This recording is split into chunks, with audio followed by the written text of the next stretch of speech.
Bismillah, assalamu alaikum wa rahmatullah. I'm in the Maktaba with Ustaadh Muhammad Huzaifah. Barakallahu feekum. And he's come down from Manchester. He's a graduate of the Islamic University of Madinah, the Faculty of Sharia.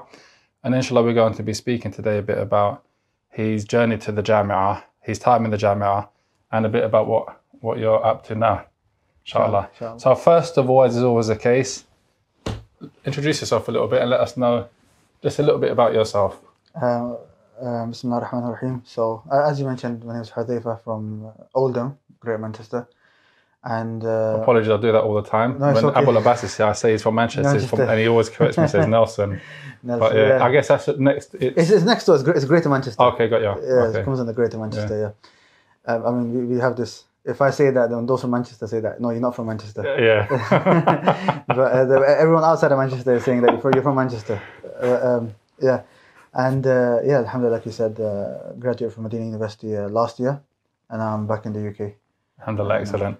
Okay, so your Barakallahu Jazakallah, alhamdulillah, your background is a religious background. Your father, alhamdulillah, he's also studied Sharia or studied Islam. He studied in Pakistan, Madrasah Salafiyah in Islamabad. Alhamdulillah, excellent. Ustadh Khalid Barry as well, I think he spent some time over there. He's got fond memories of his time there. His dad actually sent him, before he got accepted to the Jami, to Pakistan to study in Madrasah Salafiyah. But yeah, he's got a strong connection with Medina University. There were a few courses where some of the Mashaykh came from there that were accredited by the uni. So my dad attended some of those as well. Excellent, mashallah, tabarakallah. And alhamdulillah, you're obviously, your dad being from that background, Ahlul Hadith, Ahli Hadith as well. Yeah. Tell us a bit about that, because mashallah, your dad's an Imam of the Masjid. So obviously, the Ahlul Hadith, obviously Arabic is Ahlul Hadith, Urdu is Ahli Hadith. So Mudaf is Ahli. Oh, okay. I always wondered. Sometimes I say Ahli Hadith, sometimes I say Ahlul Hadith. I always wondered where it came from. So Arabic is Ahlul. Ahlul Hadith. But in Urdu, the Mudaf is Ahli. Okay. But so Ahli Hadith. How good is your Urdu, by the way? It's okay. It's not too bad. I've improved. Okay. As I've learned more Arabic, my Urdu's improved. Excellent. Especially in Medina, we had a lot of Pakistani students, especially in my first year, where I didn't know Arabic. I had to ask them for help. So Urdu improved with that. If you had to give a khutbah in Urdu, could you do it? I'm not going to put you on the spot, not like I know Urdu myself, you know what I mean? I actually did one about a month ago. My dad told me to talk about Ashura and stuff like that. So I said to my dad, I'll do it, but you have to write it out for me. So he typed it up, he wrote it out and printed it off, and I literally just kind of memorized it. So then at the end of my khutbah, last few minutes, I did it in Urdu. Mashallah, so I can get away with it maybe like that, but if you told me just speak. Freestyle. I can speak to people, but a khutbah or lecture. Alhamdulillah. Okay, interesting. Is that available online? So that's not available. I made sure it wasn't recorded. Okay, so Ahlul Hadith. So Ahlul Hadith. So it's basically, whichever name you want to use. Salafi, Ahlul Hadith, Ahlul Athar, all these same names, Ahlul Sunnah. But this is obviously, it's basically the Salafis in Pakistan. We call Ahlul Hadith. Some of that came from Pakistan. And he came in the 90s. He was an Imam in one Masjid, and then he moved to Oldham in 94, 95. So he's been Imam of the Ahlul Hadith Masjid in Oldham for 25 years. May Allah reward him, because he gave an ayah to obviously you studying the deen and making sure. Alhamdulillah. Alhamdulillah. And also the Masjid, as we were talking before, alhamdulillah, at the moment we're building a new Masjid. Which our current Masjid only has about capacity for 600 people, which does get full sometimes. Sometimes my dad's standing here and the sufuf are coming out. So he has to take the microphone and everything and go outside. Because the Imam has to be in front. So he has to go outside. So that does happen, especially in the holidays or on Eid.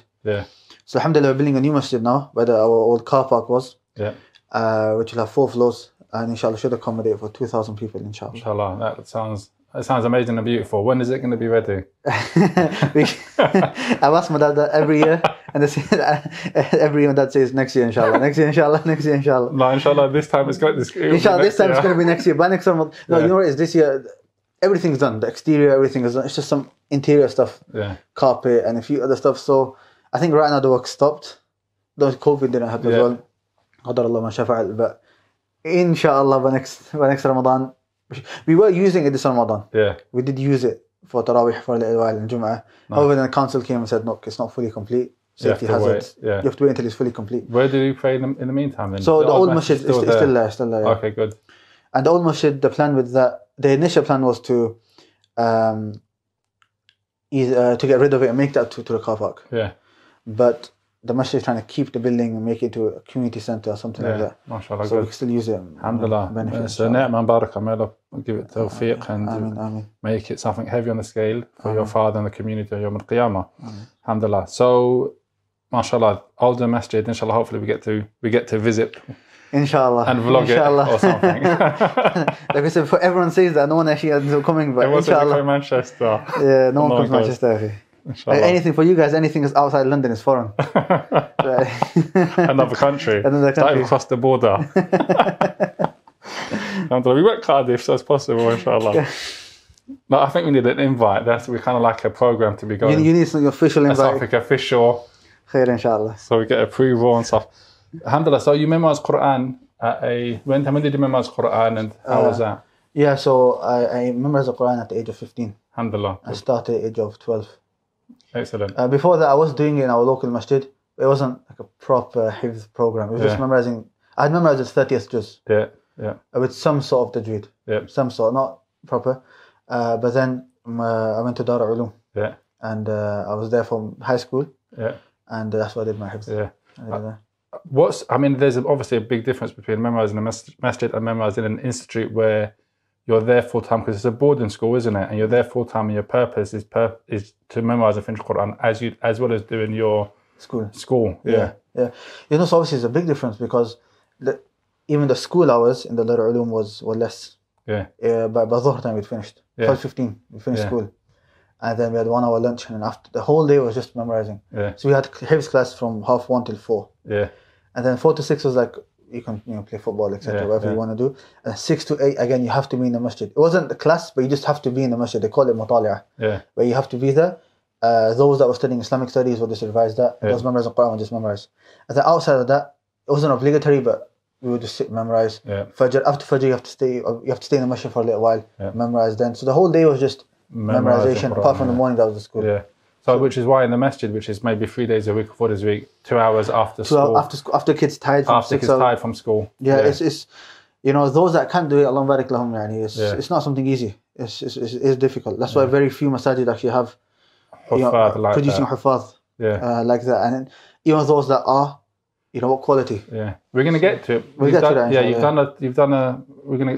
You're a specialist in Islamic education as well. Alhamdulillah. I want to ask you then, what should be the expectations of parents? Because sometimes parents might put their child in a madrasah in the masjid and then expect, what should their realistic expectations? Realistic expectations, to be honest, times.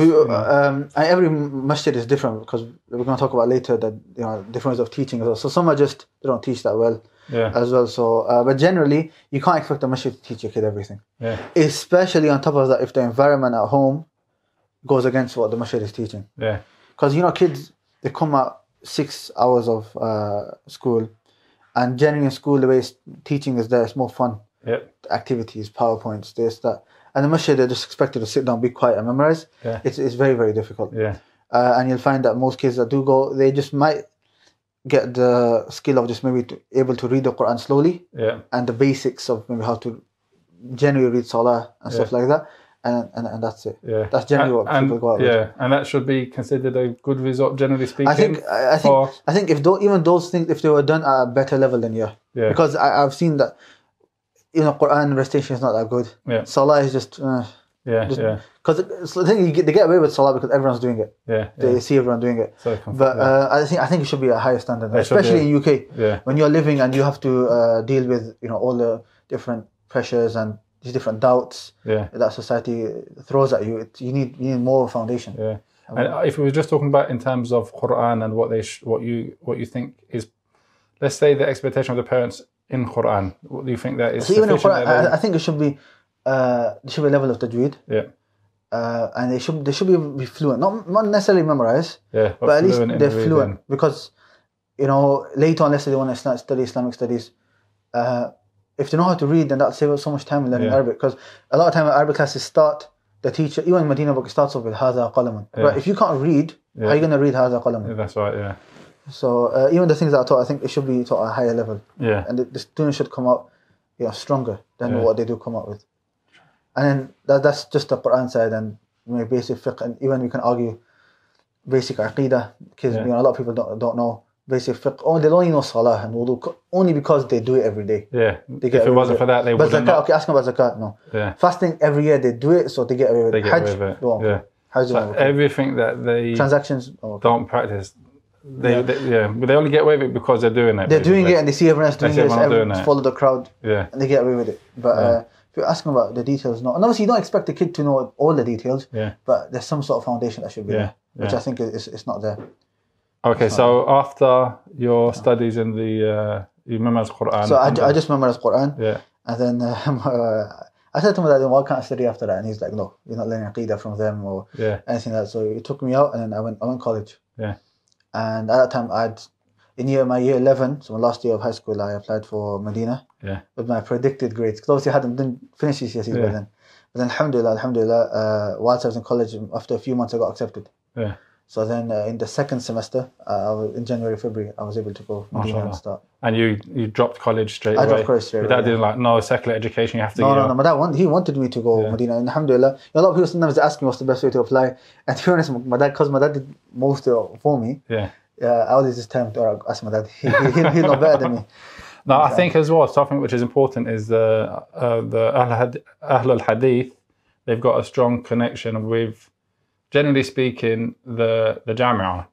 In my experience, they recognise, they know that the students that come through Ahlul Hadith, they've come through with a Salafi manhaj, correct aqidah and stuff like that. Yeah. So there's generally that kind of opens the door a bit more as well, makes it a little bit. It does make it easier, especially because the aqidah sound. Whereas other places, the aqidah might be different, or they don't really know. Much about them, but generally, even the scholars in Saudi do have a lot of good connection with Ahlul Hadith, and stuff. Yeah. So you're going to the Jamia now, and how old are you? You must be like so I was 16, turning 17. 16. SubhanAllah, for me it was actually because it was a second semester. Yeah.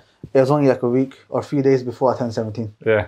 Yeah. So I remember when I went there, because most students actually now, alhamdulillah, I've seen this changing. Younger people are coming. Yeah. But when I was there, the general norm was somebody would graduate from university in UK. And then go. Yeah. So even my classmates, they were all like 24. Yeah. So you're like the baby in the class almost. I was the baby in the class.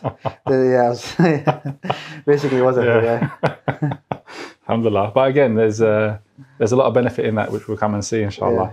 So you're at the Jamia, now you're at the Ma'had. So I was in the Ma'had. Yeah, so alhamdulillah, I memorized Quran, which did help. Yeah. Especially in reading. Yeah. Memorizing, because it's like a muscle, because I was memorizing, it became a bit easier.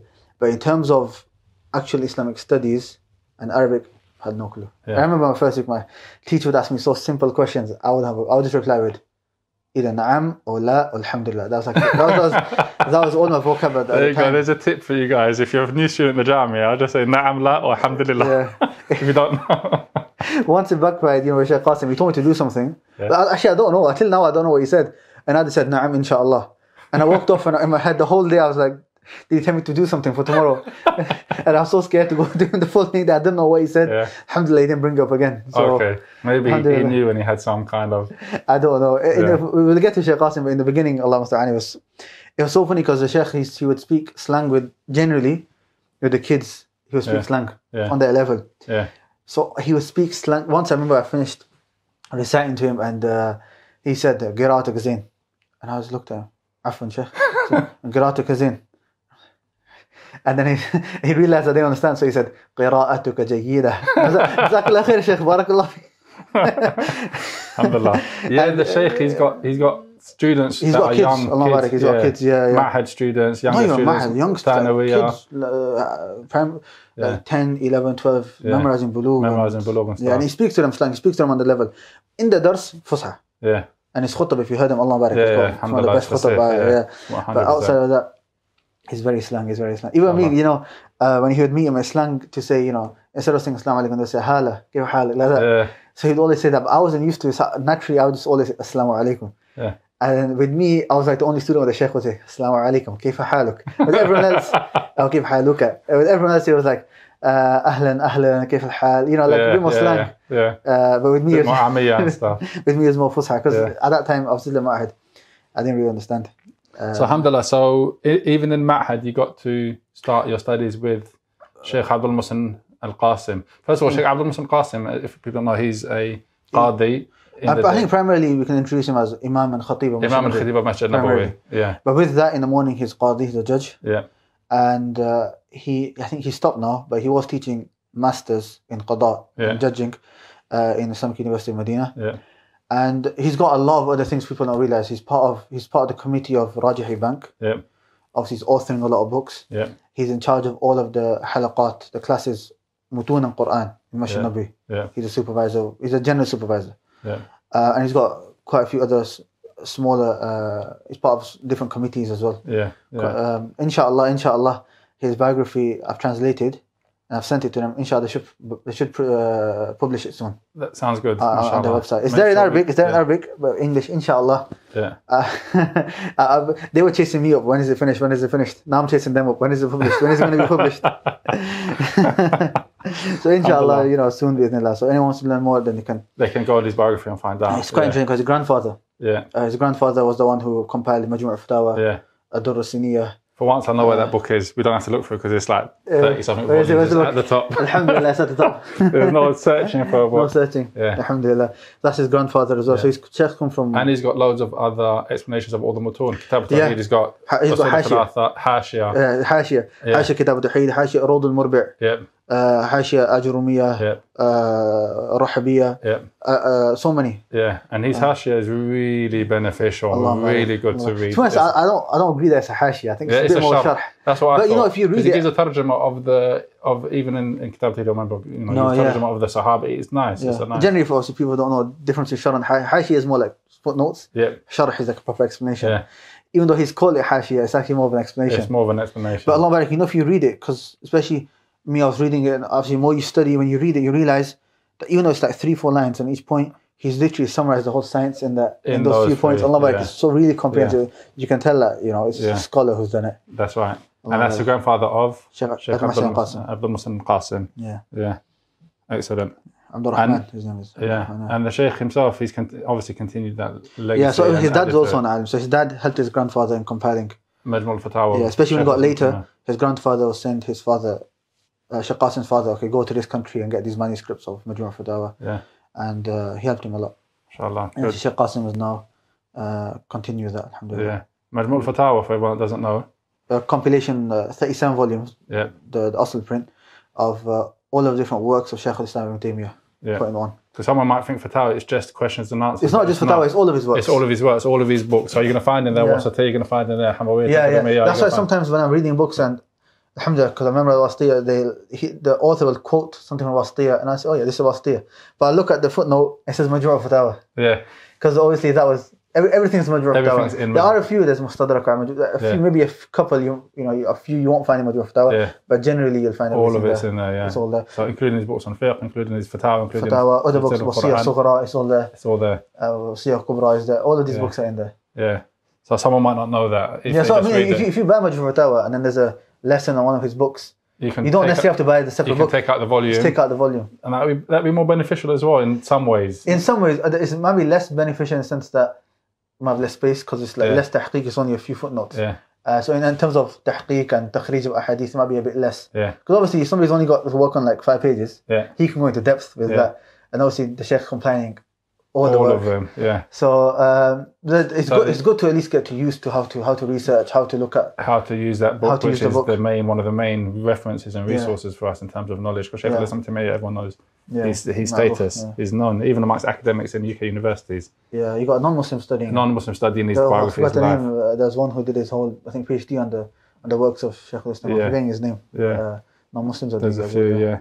Okay, so the first time you got to meet the Shaykh Muhsin Al-Qasim, tell us about that. Yeah, so the first Imam and Khatib of Masjid Nabi. The reason why I'm asking that, there's one of the brothers now that are there, and he's one of the brothers that work at the college, and he was over there, and And I'm like, go and sit with Shaykh Haitham and Al-Qasim. So he's gone.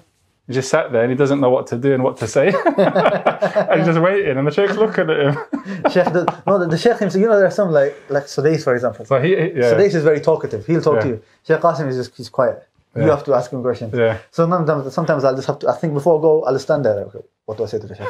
Just so I can start a conversation with him. Yeah, he was thinking the same thing. He didn't know what to say. So in the end, I think he got up and left. I forgot what he told me. But a lot of people do that. Yeah. They just get up and left. He just sits there for like half an hour and he thought, okay, that was gone. But that's it. He was thinking of the way that he can leave because he realised that he didn't think that he was going to be able to ask anything. Didn't have any questions. No, honestly, if you do me Shaykh, I'll just say Assalamu alaikum Shaykh and you go, it's fine. Okay, so your first encounter. I was in Ma'had, and because I was in Ma'had, I didn't know the Arabic language, so I wasn't able to actually study, sit with the ulama, sit with them, and study with them. So at the time I thought, if I can't do that at the moment, let me focus more on memorizing Mutoon and also Quran. Yeah. So I was actually in a halqa of Quran, and there was a Shaykh who, I don't know if he wants his name mentioned, so I won't mention it, who was a friend of my dad's. Yeah. And he's very close with the Imams of Haram, with Budair, Sudais, and Shaykh Qasim. Yeah. So he was walking around the Masjid with Shaykh Qasim. So I saw him and I recognized him. So I said to my teacher, look, I didn't recognize Shaykh Qasim. I didn't know who Shaykh Qasim was. I recognized him. So I said to my teacher that this is a Shaykh from England. Can I meet him? He just let me go. So when I gave him salam, and he's like, this is the Imam Shanabi. I was like, oh, okay. So I met him, and then Sulfatan, it was almost like and then I just sat back in class, but then the Shaykh rang me later. He said, look, I'm with the Shaykh, sat down, come. Yeah. So he called me and I went and I sat with the Shaykh. I spot, and like I said, the Shaykh wasn't speaking, so the Shaykh was sat here, my dad's friend was here, and I was just sat next to my dad's friend. So I was just speaking with him, and there was a student reading Quran to the Shaykh at the time. So I sat for a while, then I thought to myself, you know what, Shaykh, can you speak to Shaykh Qasim so that I can read to him as well?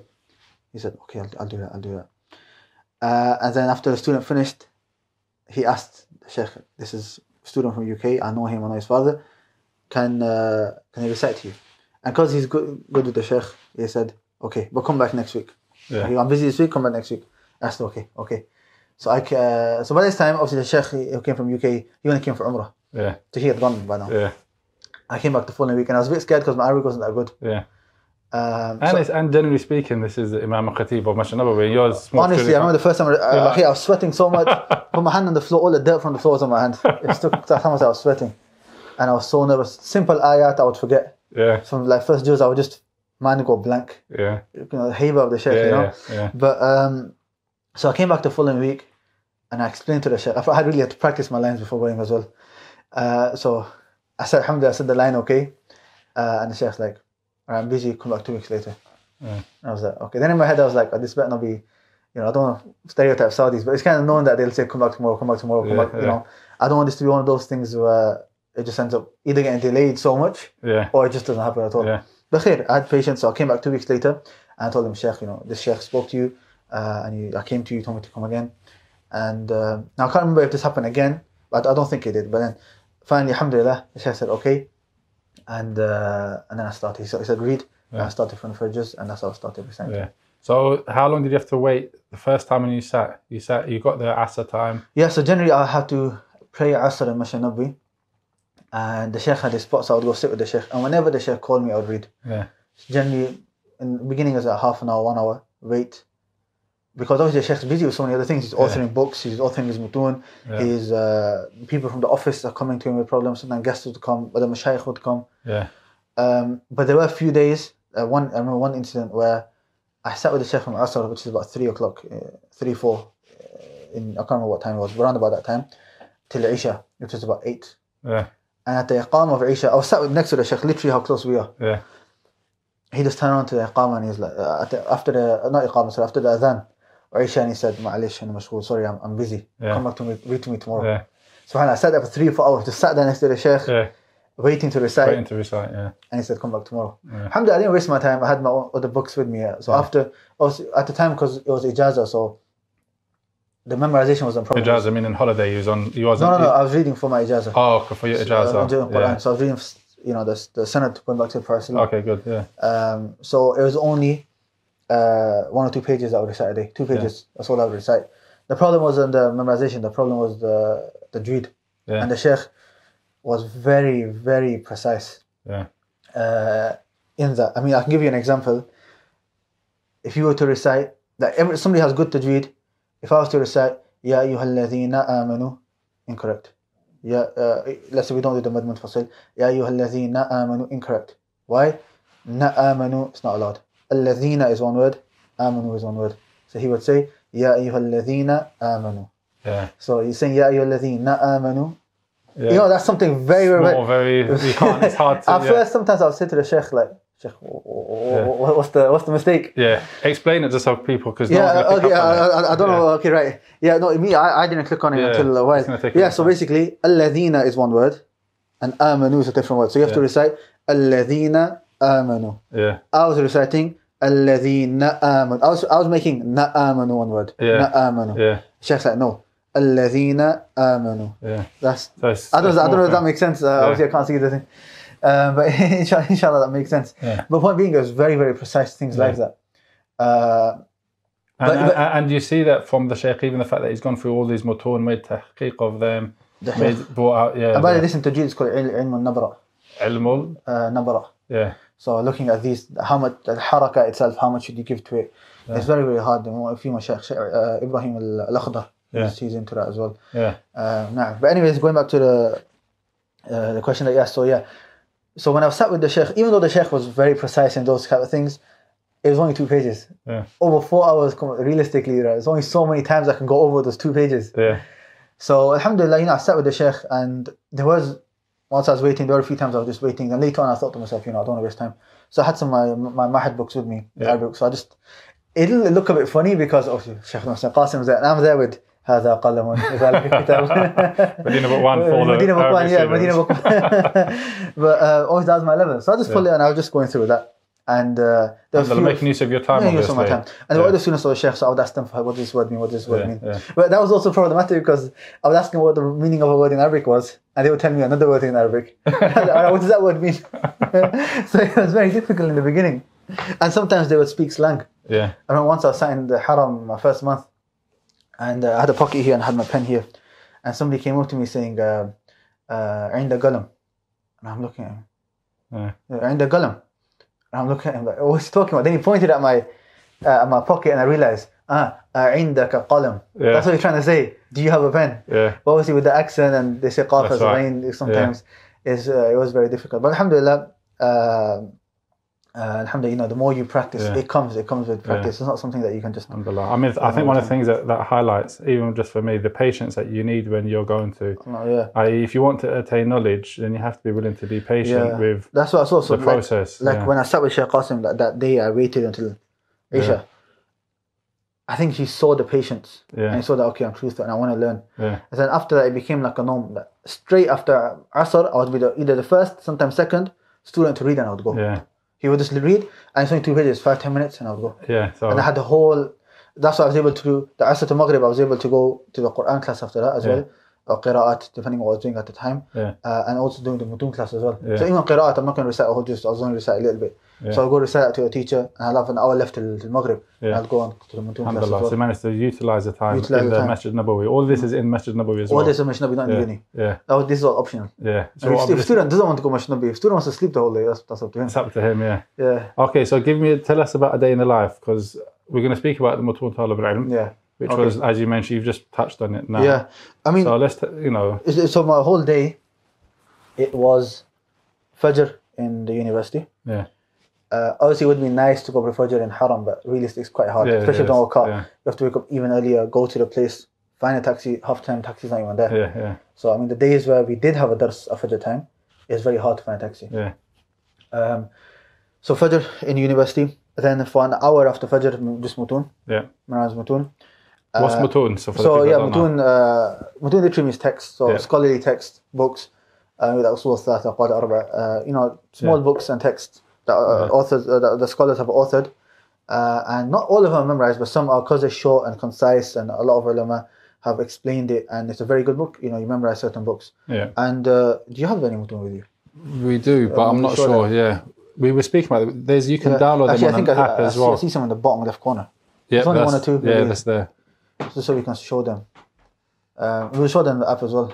So for example, that's That's the fourth one, right? Yeah. So, this is level 1. The Shaykh's actually got an introductory level now as well. Yeah. That's his own. But anyways, each level has a number of books. As you can see, it's quite small. This is the fourth one, sorry. This has Waraqat, Unwai, Hikam, Rahabiyya, and sorry, this is the third one. One. So this has Bayquniyya, Al-Biri, Ajrumiyya, Al-Ajrumiyya, and Wasitiyya. Yeah, so these four books on Aqidah there. Yeah, the Shaykh, every level the Shaykh's got one book in Aqidah. Yeah, so one book on Aqidah in all the levels. And so in this level it's Wasitiyya. Wasitiyya. And in this level it's got also Bayquniyya, which is Science of Hadith. Mustalah Hadith, simple. Yeah. It's got Al-Biri, Qasid Al-Ibiri. Which is lines of poetry on just on Adab and etiquettes. Yeah. Of a Muslim generally, but especially of a student of knowledge. Yeah. And then it's got Muqaddimah Al-Ajrumiyya, which is Arabic grammar. Okay, good. Arabic grammar. Yeah, so every level has got different books. Yeah. Every level, the Shaykh's put one Aqidah book in every level. Yeah. So Wasitiyya is mainly Asma wa Sifat, and then the other Arkan of Iman. Yeah. In the second level, got Kitab al-Tawheed, which is all mainly Tawheed al-Uluhiyya. Uluhiyya, so worship of Allah. What's shirk, what's not shirk, and so on. In the Mustawa Awwal, it's just general, a foundational book, Usul al-Thalath, 3 questions of the grave, Qala Arba', 4 principles regarding shirk. And so on. Mustawa Rabi' is Tahawiyya. Yeah. So every level he's got a book on Aqidah. Then he's got other books. So, for example, second Mustawa he's got a book on Tajweed. Yeah. And Shurut al-Salah, simple fiqh of Salah and Wudu. Yeah. The third level we mentioned. The fourth level he's got Waraqat, Usul al-Fiqh. Yeah. He's got Rahabiyya, inheritance. Yeah. So he's got all of these. Mutoon. And then it's mainly 5. Yeah. The fifth one is Bulugh al-Maram. So hadith. So all of the hadith regarding rulings. Yeah. Rulings of fiqh, basically. Yeah. So of wudu, of salah, zakah, transactions, all of that. Zad al-Mustaqni, again, it's a fiqh book. So same issues, but instead of based upon a hadith, it's just written. This the ruling of this is this, the ruling of and so on. Alfiyat al-Malik, which is 1,000 poetry in Arabic. In Arabic. When I was studying him, it's not easy. It's not easy. So the Shaykh, he's not on here, but he's adding a 6th level as well. He's adding a 6th level. It's not published yet. Yeah. Again, we've asked the Shaykh when and Shaykh saying, inshallah. But where now this is his own. Before I get the 6th level, he's actually added his own introductory level. Before level 1, his own book now. Al-Adkhaar wal-Adab. Yeah. Where it's all these Adkhaar du'as. Yeah. For salah and everyday life, and adab etiquettes. Yeah. And he's even got a book on handwriting. Well. He's got a kid's book, a colouring book as well. Yeah. Alhamdulillah as well. So that's the introductory book. And he's also got a mukhtasar Adkhaar wal-Adab, summary of that. Yeah. But somebody finds that introductory book too long as well. Yeah. He summarized that as well. And I think, just to stop you there, for every single Muslim, general, not student of knowledge, that the Adkhaar book is essential. It's like Husnul Muslim, but he's made it in a way which is easier for you to memorize because the text is bigger. And there's only the essential ones. Yeah, and it's the authentic ones. And it's the authentic ones as well. He's only mentioned the authentic ones. So that's, I think, every Muslim should have that. And as you can see, there, the pocket size. I don't know pocket today, but yeah. They're pocket size, yeah. Yeah, no, they're amazing. Yeah. They're amazing books. We were talking before as well. Now you can download, you can get an app where you you can get the app. And before I mentioned the app, the 6th one, by the way, the Shaykh he's got Al-Jam' Bayna Sahihain.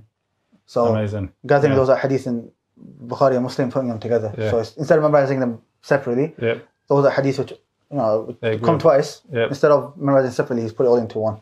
Amazing. And then he's got Zawaid al-Bukhari, Zawaid al-Muslim, and so on. He's done it himself. That's his own. As opposed to somebody else's gem. Yeah, that's his own. In terms of this? Did you get a look at this? Yeah. How the book looks? Yeah.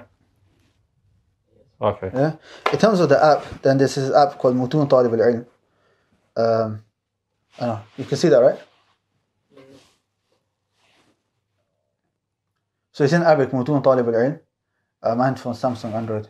It's on iPhone as well. Yeah. So this is very good because this has got all of. So that's the introductory one. You can see it. Yeah. Then it's got level 1, level 2, level 3, and level 4. And let's say I want to study Kitab al-Tawheed. So you just click on level 2, and it just comes up as it is. You don't have to download the PDF. As long as you got the app, it's all there. Then you just find where the book starts. Where does the book start? Can you copy and paste on there as well? We've tried to kind of copy if you want to copy. I normally screenshot if I need it. Yeah, okay. I don't think you copy and paste on this one, no. It's PDF, you can copy. Okay. Yeah. So even now, you don't have to carry around all 5 books. If you need access to it, you've got it on your own phone, digital. Personally, I prefer the book. Memorization, don't like looking at a screen. Because it has an effect.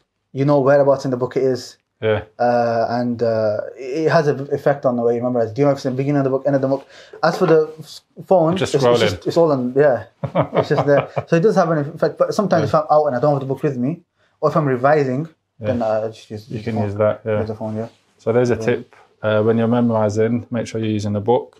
Yeah. And I guess this obviously, from regards to the Quran, memorizing Quran, memorizing from the Mus'haf, you need the Mus'haf. You can't memorize from my screen. You need to know, like, it helps, without, the fact that it's a Quran anyway, but whereabouts is it? It's on the right-hand side of the page, left-hand side of the page, which juz is it in? Yeah. It has a big effect. Yeah. It has a very, whereas if you're just looking at a screen, you don't really know. You don't know, yeah. I've tried some days where I've just, when I'm memorizing my dars and I've left the book at home, memorizing off my phone, it's not the same. It's not the same. It's not strong. Mentally, I can't picture it where it is. Yeah. So, going back to your day, this is the program of Shaykh Abdul Muhsin Al-Abad, his own. Shaykh Al-Qasim. Al-Qasim. Shaykh Abdul Muhsin Al-Qasim. Yeah. So back to my day. So after Fajr, 1 hour do Mutoon, and then I would do Quran after that. Now, depending on how early Fajr is, generally I'd say about half an hour. Yeah. Because Alhamdulillah, I memorize, so it's just revision for myself. Yeah. And then after that, I would have breakfast, get ready for class, whatever it is.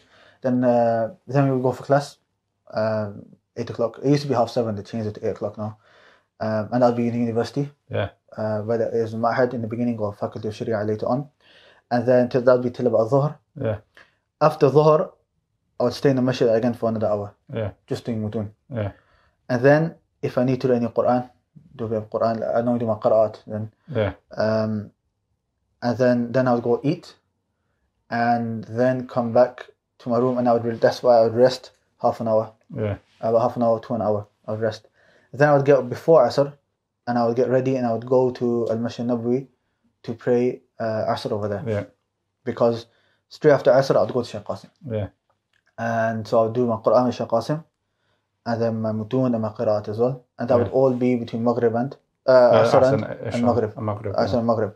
After Maghrib, it was kind of my own time.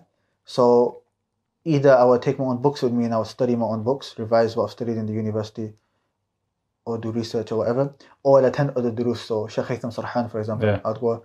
It wasn't every day, but I would go to him. I had another private lesson fiqh with another teacher of mine. Yeah. So I'd go to him. So that was between Maghrib and Isha. Yeah. Shaykh Haitham Sarhan has visited UK a number of times, and he's got he's got an online institute, he's got books which have been translated. Over 60 languages. 60 languages. Yeah, Allah Shaykh. When it comes to da'wah, he's very active. And he knows how to teach. Yeah. Because his is just teaching the general people and what they need to know. Yeah. And he's on my case. Like, if he tells me to translate something, he's every day just, Assalamu alaikum, naam, wait, no salt. Just literally 3 seconds. And Sheikh's got that voice as well. It's like he's on my case. Wallah, he's on my every day. He doesn't let me breathe. He's a manager. He's good at accountability and stuff. Accountability, like that. That's how he gets stuff done. Yeah. Alhamdulillah, his book Usul Thalatha, Qad Arba' Naqis Islam has been translated. Yeah. I just previously translated a kid's book as well, current book. Alhamdulillah, you've seen it? I've seen it. Yeah. The one that's used for we're gonna inshallah use it in the Madrasah. Are you gonna use that as well? Yeah. Alhamdulillah. So. There's that as well, and at the moment I'm working on his translation of Kitab al-Tawheed. Okay, good. It's taking long, but inshallah, it's not just me. It's not just me, by the way. There are other students that he's kind of made me in charge of, and inshallah, we need to try to get that done as soon as possible. Yeah. Translating takes long. It takes a lot longer than you think. It takes long, and you have to review it. It takes a lot longer than you think. You would think one page is just all right, because when you read it in your head, you understand what it says. Yeah. When you actually think of the English words and make sure it makes sense, and making sure that you translate it correctly and get the same meaning that needs to be across, it takes very long. And his explanations are really suitable and munasib. I remember when I was at the Jamia, students used to go and he would always focus on the main book. So a group of students go and read some part of Kitab al-Tawheed and then he explains it. Short explanation. Look, the Shaykh's manhaj is this: Usul al-Thalatha, Qad Arba', Nawaqid al-Islam, Kitab al-Tawheed, Aqeedah Wasitiyah. And then, if you're still with him, then Manhaj al-Salikin or Zad and Bulugh al-Maram. Okay. That's it. The Shaykh doesn't go outside of these 5 books. Yeah. That's why the Shaykh has different groups. Our lesson with the Shaykh was on an hour lesson. It was a 5-10 minute lesson. Yeah. He would go, you say, what book are you doing? Where's your dars? So you have different groups. So we'd say, Usul al-Thalatha, Shaykh, where the Musannif says this. All right, read the matan. Once you've read it, he'll just start explaining top of his head. Yeah. And you're not allowed to look in the book because he's got his Sharh printed. He sticks to it. He doesn't go out of it. Yeah. And he'll explain it 5 minutes and make sure you understood it. All right, now go sit in your groups of like 5 or however many you are, memorize it, understand it, and come back. Then he tests you. Yeah. And if you stutter, like, come back tomorrow. Yeah. He wants it known inside out. And if you know it, then move on to the next one. Yeah. So much so, I remember when I finished Usul al-Thalatha with him, I came back to UK and there's a Dora in Manchester that I taught Usul al-Thalatha. Alhamdulillah, I was able to teach the whole book without any paper, without anything.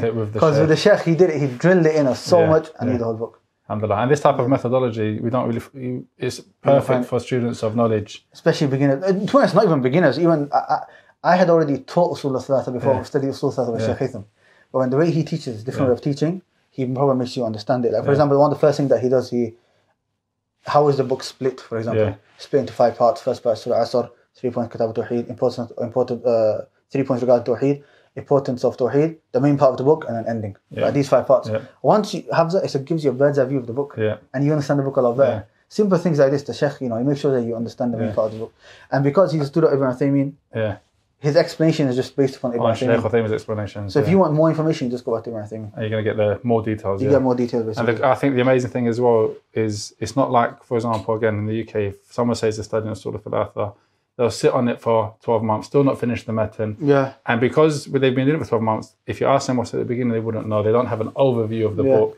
It's not, that type of, and they're sitting in a lesson 1 hour every week.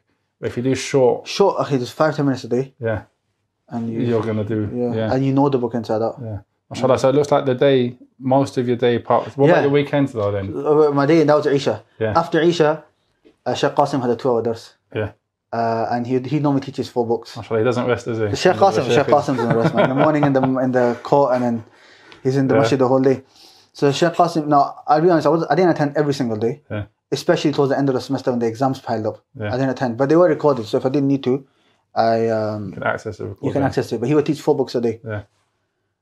Bulugh and Zad. These are his 2 main books. Bulugh in Hadith Ahkam, about 1,500 hadith, about 1,300 hadith, and Zad, which is a fiqh book.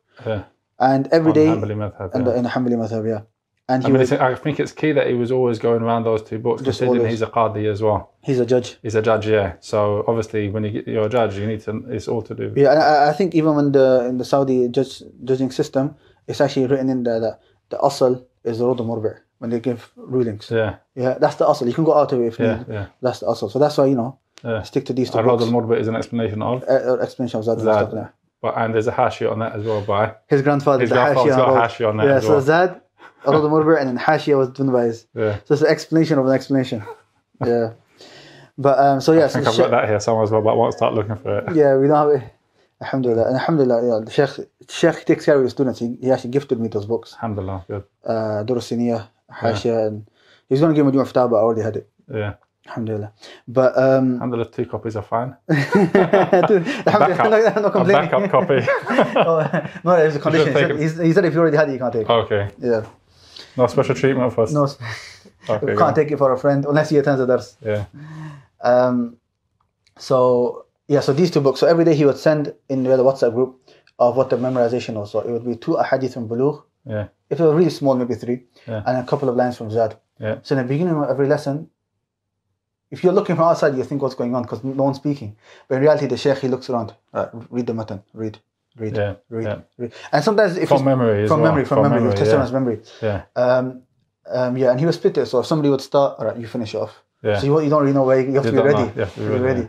And then once they've recited the memorization, then the Shaykh would explain, about 20-minute explanation every day. Then the next book. So these are Zad and Bulugh every single day. And then after that, the 3rd book would keep changing. So at time was Wasitiyah, at time was Kitab al-Tawheed. Now, then when I left, he was doing waraqat in Usul al-Fiqh.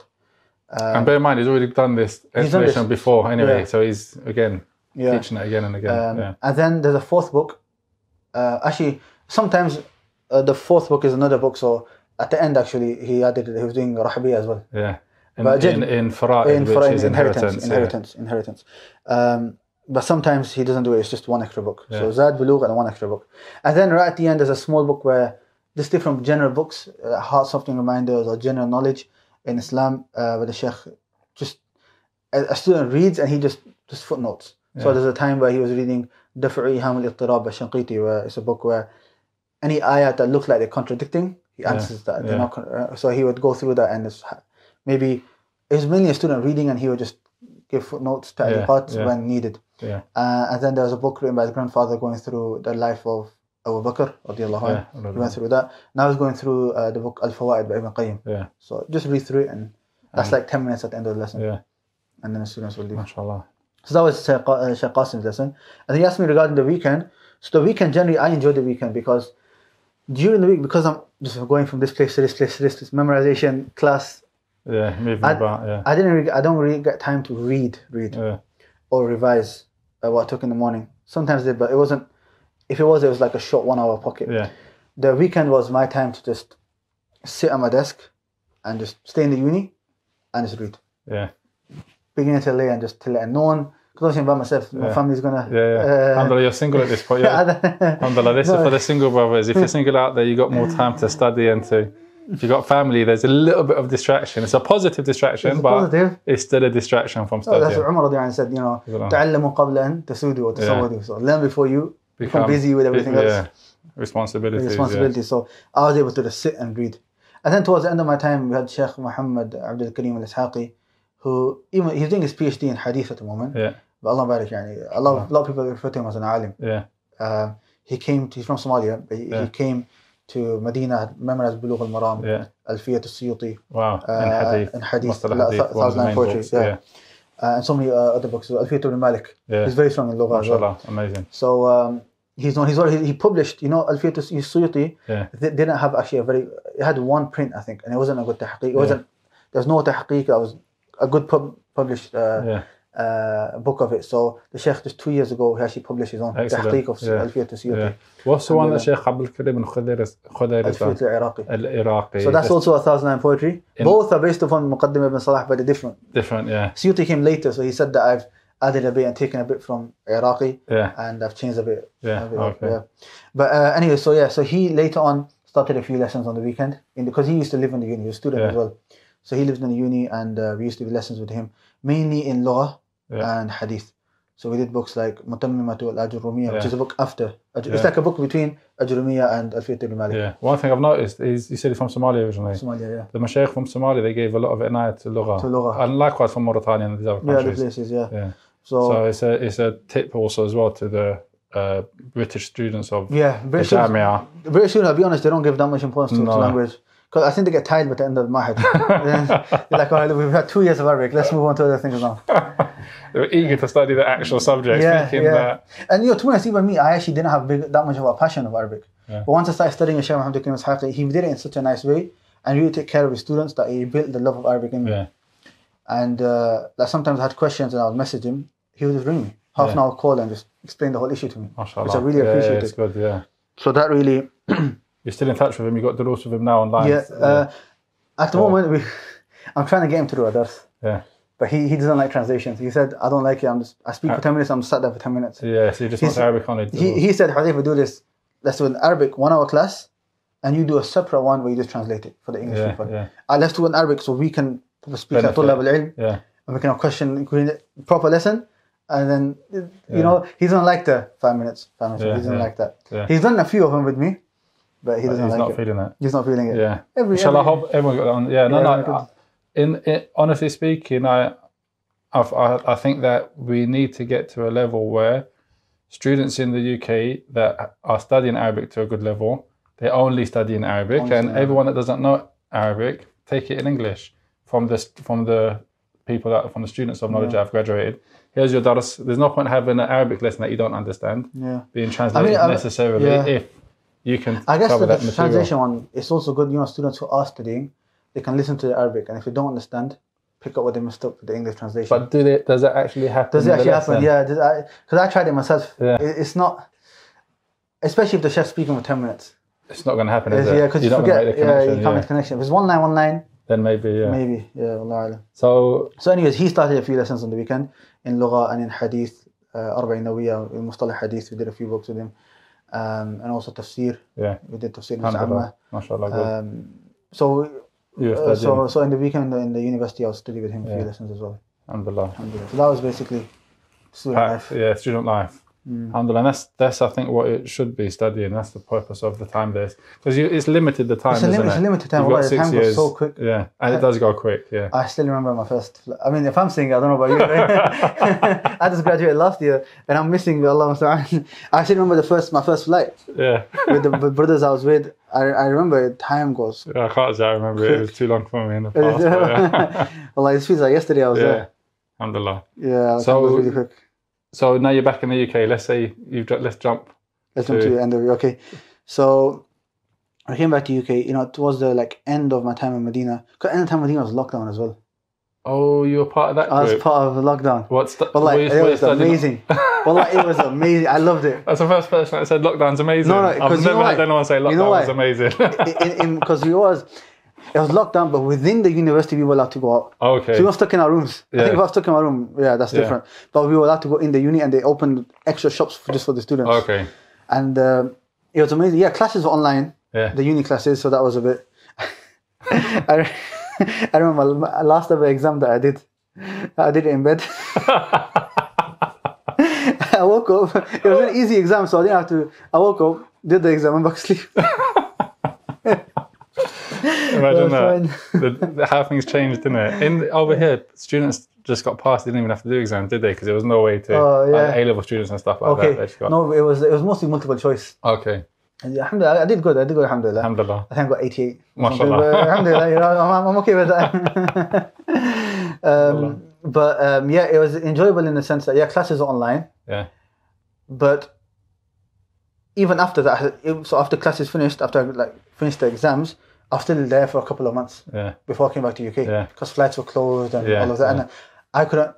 Some students went on the first flight back where it was available, but I had to wait to get my certificate. Yeah. So, but it was amazing because I just sat in my room studying the whole day. Yeah. And I would sometimes go to a classmate's room or a friend's room and study with them. Yeah. And it was quite enjoyable. It was enjoyable. Yeah. It was enjoyable for me in that sense. Yeah, for a person that likes to study and in terms of food and stuff, it was just on campus. Just go. And food was nice, alhamdulillah. Because before lockdown, they opened a few new restaurants in the university.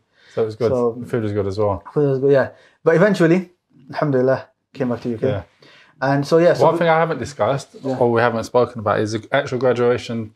Is there a ceremony? Is there not a ceremony? Yeah, there is a ceremony. Yeah. But because of lockdown, we had some online ceremony. Okay. I'll be honest, I saw it and I was like, yes. I didn't watch it. Okay. It was just recorded the stuff, innit? Yeah. I wanted a nice, you get the bisht. Yeah. You get that, that cloak, or if you want to call it. Yeah, because I missed it. I flew out straight away. Is it? Yeah, so. No, I wanted to attend it. It would have been nice. It would have been nice, yeah. So you flew out, you're back in the UK? Yeah, so because it was in lockdown as well, I had a bit more free time. I started teaching online. Yeah. And initially, my plan wasn't to have anything big. It was just, one brother said to me, can you teach for my Instagram page, to Instagram Live? I said, okay. And in my head, I was like, he keeps asking me, so I know he's going to keep on asking me. Yeah. So let me think of something where if he asks me again, I don't have to think of a different topic. Yeah. Because I wasn't used to teaching. There are some people like Allah Barak and they can just teach and they can just talk as well. Yeah. I wasn't like that. I need to prepare. Yeah. I'm slowly getting more experience, but I need to prepare. So I thought, let me have something where I can just go through. So I said to him, let's do Usul al-Thalatha. Yeah. That way I don't have to think of... Yeah, you don't have to do a lot of... The preparation's not too much. Yeah, it's not too much and I know what to talk about and so on. But once it just got announced, alhamdulillah, it spread. And this is a lockdown lesson, so it's on Zoom. Yeah, everyone's at home. Yeah.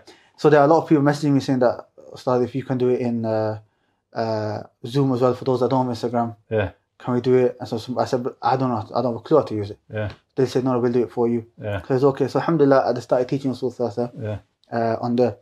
And then when I came back to UK, I carried on. Yeah. But then now I was thinking, okay, I can carry on those lessons, but now I need to do something with my life, job, carry on studying. So I ended up going for my master's. Excellent, yeah. And you asked before, why didn't I do it in Saudi? I think there were two main reasons why I didn't do it in Saudi, even though I wanted to do it in Medina. One, that it was too long. Yeah. It's 3-4 years. Yeah. And secondly, because I was married by this time, alhamdulillah, bringing my wife over is difficult. You have to pay yourself. Yeah. As a student without a job. Yeah, it's limited means, basically. Yeah, it's difficult. So I decided to come back to UK. Yeah. So I ended up doing the Masters in UK in Islamic education. Yeah. And this, alhamdulillah, was only a year. Yeah. Less than a year, actually. 8 months. I started in September, finished in June. Excellent, yeah. An academic year. Yeah, academic year. So, alhamdulillah. What's your master's topic? master's topic. You want to read it out? Critically, your thesis, critically reflecting upon Muslim education, an exploratory, qualitative, critically reflective case study of the researcher's educational experience in Muslim education institutions in Saudi and the UK. Yeah. Summarize that. That's a mouthful. I'm surprised I even was able to read it. But I mean, just so everyone who doesn't know academia, all PhD research or master's research, it has to be really very specific. And to be very specific and have a lot of adjectives, because adjectives limit the scope. You have to so that's why there are always these long type of a title and a subtitle, and it's a mouthful. You can't talk about fiqh generally. You can't talk about salat generally. You can't talk about the wajibat. Also, you have to go into proper depth. So summarize the title for us first. What exactly does it focus on? The topic right now is basically because I did Hifz in Darul Uloom. And then I studied in Medina. And then I studied in it's not Islamic university. They call it a hybrid university. So it's a accredited masters from the UK. But it's all the sciences are Islamic. The teachers are Islamic. So they call it a hybrid between the two. So because I've studied at all these different places, it's basically looking at the education journey or experience in all of these different institutes of learning and the differences, and how much of an effect that has on a person's identity. That came after changing so many different topics. I mean, initially, the issue I had was because I was teaching at the time.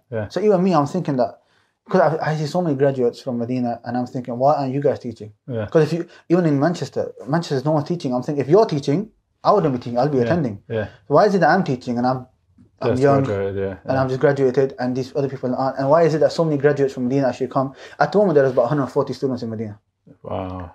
From the UK, and those who graduated in total on the website, Medina, there's about 140 who have graduated already. Every year they're accepting more as well. But there's quite a few graduates. So if there's that many graduates, why aren't we seeing the fruits in the UK? So I really wanted to see that. Why is it? Obviously, there's a lot of factors. Some people have jobs, families. I understand that, but I know some people are just complete, not even like a weekly dars. It's just completely left off. So I really want to look into that. Okay, what are the problems? What solutions can we give? And then once the professors found out that I had studied in Darul Uloom also, they said, okay, make it compare the two. What the difference is. That'll add a lot more weight to your research. And then we thought, okay, we're doing Darul Uloom and we're doing Medina University, at the place where I'm doing my master's as well. So basically came to that. And then initially the idea was to interview graduates, but because of time and because everyone's busy, it just didn't work out. So we just changed it to my own experience. It just made it a lot easier for me to free time. To write. And alhamdulillah, mashallah, you said you knocked it out in... Alhamdulillah, knocked it out in about should I say this? In about 2-3 weeks. There you go. But there was other stuff before that. Obviously, that doesn't take into account all the reading, It's not to say you can do a master's in 2 weeks. Don't misunderstand the statement. No, the actual typing was 2 weeks. It was 2 weeks, but preparation for reading, preparation. It was a very hard 2 weeks. The night where I submitted it, I didn't sleep the whole night. Wow. I didn't sleep, and there was Did you get it in on the dot? Literally like 2 hours before. Okay, you're better. And the reason it was 2 hours is because it was at 2 p.m. But the khutbah was before that, so I had to go to the khutbah. And I didn't sleep. I slept only after Fajr for like a couple of hours. Just for the khutbah, because I was gonna go. I was gonna go crazy. Crazy. Of course, So that's why it's kind of like a regret, because I looked at it later and I did see a few spelling mistakes, and I was like, typos, and I was like, okay, mashallah. Mashallah, I've done it now. It's off my back. It's just the burden's off my back. That's what it was. But alhamdulillah, I did benefit. Alhamdulillah, I did benefit a lot from it. The main thing I was looking at was certain aspects, not everything, certain aspects. So the pedagogy in terms of the teaching methods, the environment, and these type of certain issues regarding these different institutes that have the main effect on a student. And then comparing the differences between all of them. So that was the main thesis. I mean, during the year we had other subjects as well. I mean, I did a small essay on defending the isnad system from Orientalists. Alhamdulillah, distinction. I'm very proud of that one. Alhamdulillah. And there's a few others in fiqh. And a few others that we did. So hopefully we can benefit from a lecture on that topic later at some time in the future. Maybe inshallah.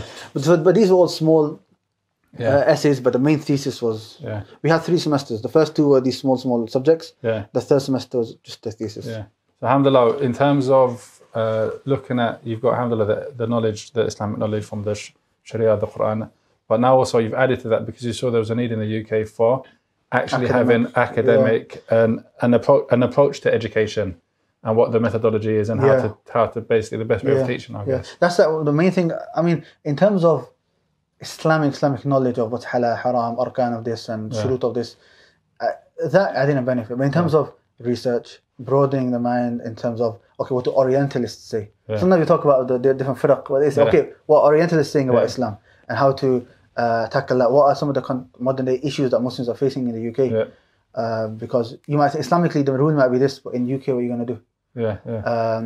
Darul Harb and stuff like that. Okay, we don't have that. We have passports now. So what are the rulings? How do you implement? So all these different issues, it did help in that sense. How to tackle them. Open up that.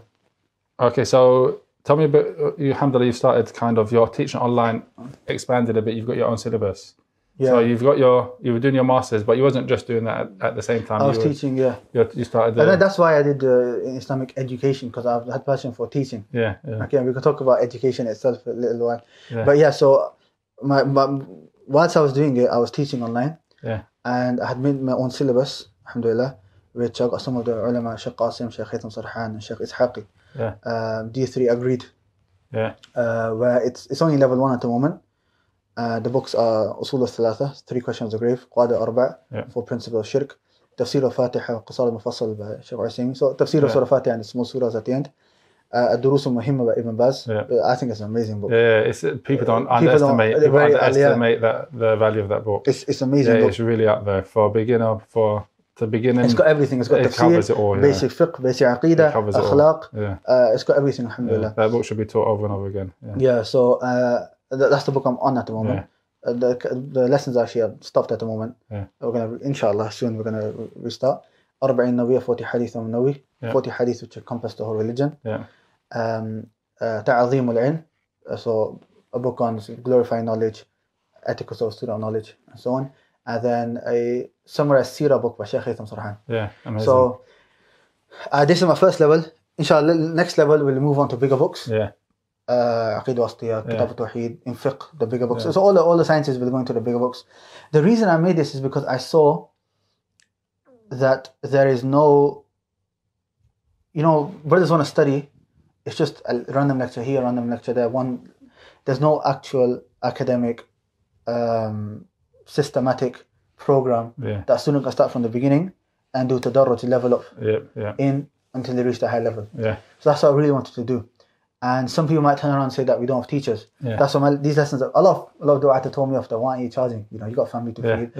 And because I don't charge for these lessons, alhamdulillah. And I've said to them that no, the objective is that I don't want anyone to have an excuse. Of not attending and not studying. So that's why it's free, and I've uploaded it onto YouTube. Anyone study the book, they've got a whole, no one's got an excuse now. On YouTube, on your channel, is it a channel? Is it called, is it the same as the name? Is it Institute? The Institute, or I think it's called Inkpot to the Grave. The channel is just my name, Muhammad Huzaifah. Good. So you can find it if you just go to his. We'll put a link in there, inshallah, in the description to the channel, inshallah. So all the lessons are there. And alhamdulillah, even those that do attend live, ask questions. In the beginning of every lesson, I test the students on the previous lessons. So alhamdulillah. So it's engaging as well as engagement. And it's online, it's via Zoom. Via Zoom, via Zoom. So alhamdulillah, that was nothing that you had to do coming back. Obviously, when you're studying Islamic knowledge, you're not studying technology and how to utilize it in teaching. I had no clue. Alhamdulillah, some of the things are very simple. You just need one person to explain to you once how to do it. Alhamdulillah, now I just do it myself. I record it, download it, upload it myself. Alhamdulillah. And that's the thing. You can't, if you want to actually benefit people, you have to be willing to learn these things. I'm willing to learn. I just need somebody to show me at least once how to do stuff, and I'm ready, inshallah. Alhamdulillah. It's very important, for a da'i to have skills. And not just the knowledge. Skills in terms of how to teach. Skills in soft skills, how to deal with people, organization, leadership. Computer skills, PowerPoint, for example. Sometimes you need to know how to use PowerPoint. So all these skills, competencies. It's very important to have. That's right. And if you don't have them, you should get trained up on them or get skilled up. That's what I really believe. Du'at and imams need training programs. Because it's not enough just to have the knowledge. Not in our time anyway. Not in our time, especially. Even if you look at the Salaf, I know this is the difference in, like Ibn Rajab mentions in Fadl Ilm al-Salaf ala Ilm al-Khalaf. the Khalaf, others will come later, we just speak a lot and try to use fancy words. Yeah. The Salaf, in less words, they had all of this. You find them that they were ulama, but they were also ulama in other sciences. That's right, yeah. In medicine, in even Haitham, he had optometry. Yeah. He's like started off that science. And I don't know about Aqidah, but they had skills. They were some were commanders. They had some would run institutes. Or they had all of this. Yeah. And I like to quote my love of tech as well. I always like to mention that I heard that Shaykh Haitham used to be into tech, and I know Shaykh Muhammad Huzaifah was into it as well. Yeah, when we had the lesson of him. I think tech is important. Because now, for example, had all his lessons recorded. And that was the day when the recorders were kind of new. It was the tech at that time. No one else had it, and it was like a new thing. Do you get what I mean? Yeah. And look, as a result of that, we have all his books, because it was recorded. So you could have a whole shelf in Shaykh Haitham's books, and that's because of the utilization of tech. Yeah. Sheikh Al-Albani, for example, he's still or he's I think it's 999. It's recorded and stuff. Yeah. So it's important to be able to use that. I like the name of your what you've named the kind of so the syllabus is or the institute, inkpot to the grave. Inkpot as opposed to the grave, so we're born ink. No, it's taken from a statement of Imam Ahmad when he was asked, how long are you going to seek knowledge? And he says, من المحبرة إلى المقبرة, from the inkpot to the grave, which basically means from cradle to the grave. But I'd rather use inkpot than cradle. Of course, Inkpot makes sense. It makes sense. You're right. It's from the moment that you're writing. So it's basically showing that seeking knowledge is from no matter what age you're at. It's a whole life journey. It's a journey. You're always learning. You're always improving. And it's a whole life journey, and no one's got an excuse that they shouldn't learn. Mr. Sahaba radiallahu anhum, many of them accepted Islam when they were old. And they reached the pinnacle in ilm, in religion, and so on. There's no excuse. It's never too late to start. There's no excuse not to, especially in our time as well. You can download the app on your phone, for example. Like we just saw the app. You can and start learning. You don't need to buy a massive library. For example, everything's available digitally, PDF. Lessons are online. You just have to go to and now you can even a lot of people have got questions, just WhatsApp me. So your contact with me. I got questions, I ask my teachers WhatsApp me. So there's no excuse at all. And so this is my main syllabus. I do have extra lessons. So on the weekend in the mornings. And you do khutbahs as well. Khutbahs and stuff, I have extra Arabic lessons on the weekend. Where I have two batches. I have beginners and intermediate. Beginners is from Medina Book 1. We're finishing Medina Book 2 now. And it's not just Medina Book 1, it's the side books as well. I mean, a lot of people ask, which is better, Bayna, Yadayk or Medina Book? It's no question, it's Medina Book for me. I say the same thing. The same thing. Try to say it to the brothers that go to Egypt and study for a year. You heard it again and again. You know why? They'll come with the argument saying Medina just focus on Nahu. Akhi, you're comparing a syllabus to a book. Medina, if you look, Medina Book 1 is one book from the syllabus. You have to be fair. That's true. Compare the syllabus, because Bayna Yadayk is just thick. It's a whole syllabus. Plus, if you want to compare a syllabus to a syllabus. Not syllabus to a book. Because Medina Book 1, that's just a grammar book that we study. And because I think that's the only one that's been translated into English, it's just, we have speaking, conversations, reading. In semester 2, there's fiqh and hadith. Gets you prepared. You can't, there's no comparison between the two syllabuses whatsoever. Ulama have graduated from this. And I'll go as far as saying, and I'll stand up if anyone wants to come and debate and argue this point, even just the grammar book by itself is better than the whole Arabic Bayna Yadayk syllabus. That's my take on it, if I'm going to be honest. I've looked at Bayna Yadayk. A lot of the vocabulary is because we have to remember our goal and our objective. Our objective is to read books like this. And not to speak about furniture or, they teach the weather. The weather. الطقس اليوم. ما شاء الله يا عالم طالب العلم. Especially if you're not living in an Arab country. Of course. I mean, even in the side books of Medina books, they do talk about these subjects here and there. I'm not belittling the importance of conversation, by the way. I'm just having we're not belittling it, but we're just saying, the as objective. Khalid say, banter with you, some banter. But the Medina syllabus is... look, that's the main thing, if a student always remembers his objective, then he knows the best way of how to reach that.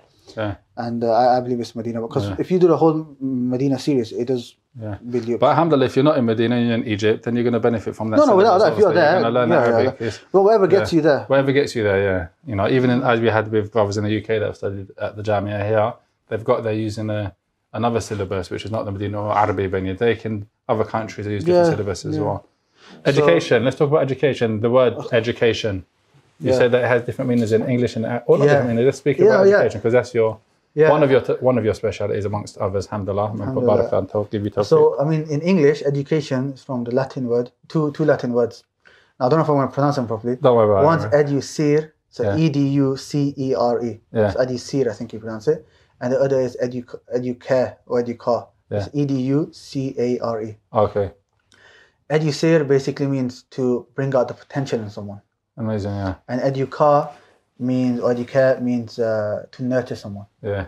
So the objective, I mean, obviously, I don't want to go into detail, but it's basically the objective of education is to nurture someone to bring out the best. Inshallah. Okay. Obviously, now they do have, the scholars do differ, like, which of the two is more, which one is it? But it's generally, these two. But if you look at Islamically, the ulama differ over three names. Yeah. At-tarbiyah, which means to nurture. At-ta'deeb, to discipline. Or ta'aleem, from ilm, to give the knowledge. Yeah. And generally in Islamic universities now, it's called at-tarbiyah al-Islamiyah, Islamic education. Yeah. So when we studied in Madinah, it was at-tarbiyah al-Islamiyah. Yeah. But ulama differ. So some ulama would say it's called at-tarbiyah. Yeah. The whole point of education is to nurture the student. Yeah. Okay? Which is كُونُوا رَبَّانِيِّينَ, isn't it? Yeah. كُونُوا رَبَّانِيِّينَ. But some will say at-ta'deeb, to discipline. Yeah. When a person has knowledge, it disciplines him. It becomes discipline. Yeah, and if we talk about Islamic knowledge, it disciplines him in his life, in his worship with Allah, in his akhlaq and so on.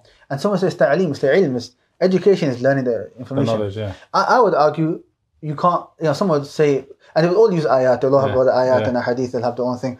But I would argue that this is ikhtilaf al-tanawwu', meaning that all three. I say all three. Because education nurtures the student through the knowledge, the ilm that he learns, which produces a person who's disciplined in his life, in his knowledge, in all aspects of life.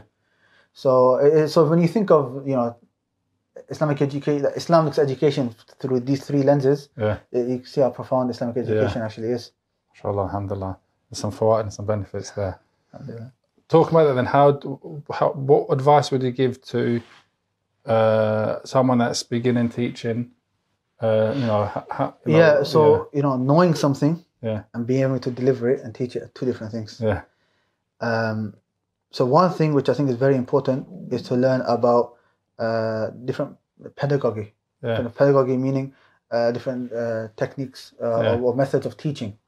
Because nowadays, the non-Muslims who specialize in education, they've done a lot of research in this. And there's different ways of teaching. And that's one of the things I did in Islamic education was we would look at education from the secular side, then compare it to Islam. And you find that Islam has everything. So if you look at the Prophet ﷺ, he had so many different ways of teaching. Sometimes, the asl is talqeen, where the person will just speak and tell you the ruling and so on. But sometimes, like the hadith of Nakhla, the person would ask the question to make the students think. Like, the Prophet ﷺ asked that, which tree is most resembling of a Muslim? So making them think. Okay?